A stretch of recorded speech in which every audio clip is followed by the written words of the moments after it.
Алло. Қалайсыз анашым? Шүкір болам. Денсаулығыңыз жақсы ма? Аман есенсіз бе? Шүкірміз. Жақсы. Не қылдыңыз? Бітті ме укол? Ертең бітеді. Жақсы анашым, сол даусыңызды естіп амандығыңызды білейін деп. Сізді сағынып отырған. Сен бір аман болсын болды. Балқын маған бірінші тек бір аман болды. Алла амандық берсін. Бәріміз аман болайық. Алла жақсылық берсін.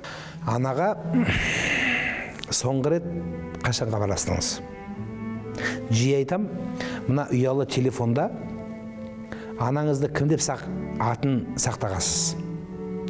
Әкешім, анашым деп аттары жазылған болса, ақпатшам деп қойған болсаңыз, онда шынайы көресіз. Бір жігіттерден көрем, анасының атын жазуға намыстанатындар бар. Өйткені қоңырау шалғанда шығып тұрады ғой. Бүгін сол абонентке телефон соғалдыңыз. Бір күн келеді, сол адамға телефон соғалмайсыз. Соқсаңыз, екінші басында отырған адам сізге жауап қайтармайды. Бір азаматтың анасының телефонына өзі бірліктер жүктеп тұрады екен. Өзі жүктейді бірлік. Бірақ ата-анасы өмірде жоқ. Неге дегенде, мен ақмақтау болған екем. Сол қолында анамның телефоны тұрғанда, соған телефон соқпаппын. Соқсам, асығып сөйлеппін. Немесе сағаттап сөйлесетін адам менен бірер минут қана сөйлеспін.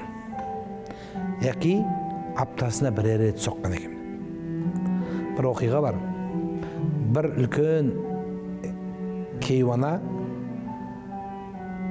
телефон жөндейтін жерге келіп, телефонын жөндеуге берген екен.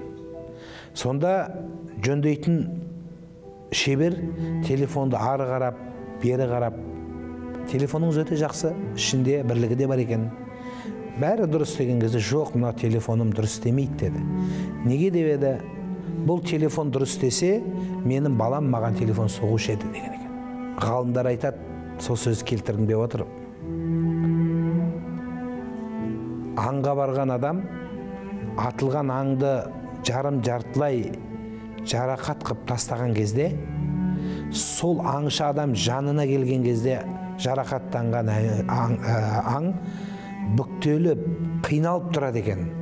Өзінің әлжуаздығын көрсетіп, амалсыз бой ұсынып тұрғанын көрсетеді екен. Бала ата-ананың алдында тап солай болу керек пе деп ойлаймын. Ғалымдар да солай айтады. Сондай болсын дейді. Өйткені оның әлжуаздығы мәңгілікке жалғасу керек. Ата-ана бар, сіз бақыттысыз. Ата-ана риза, сіз дәрежеге жеткенсіз. Ғалымдар айтады, осы сөз барлығымыздың жадымызда қалса екен деймін. Екі адамның ісі алға баспайды дейді. Біреуі таңда ұйықтауды әдет қылған, күн шыққанда. Екіншісі ата-анасының батасын алмағандардың дейді.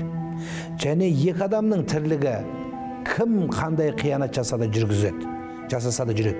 Біріншісі ата-анасының батасын алып қалған, екіншісі халыққа қызмет еткен адам. Ісі алға жүре береді. Сондықтан қадірлеңіздер ата-ана.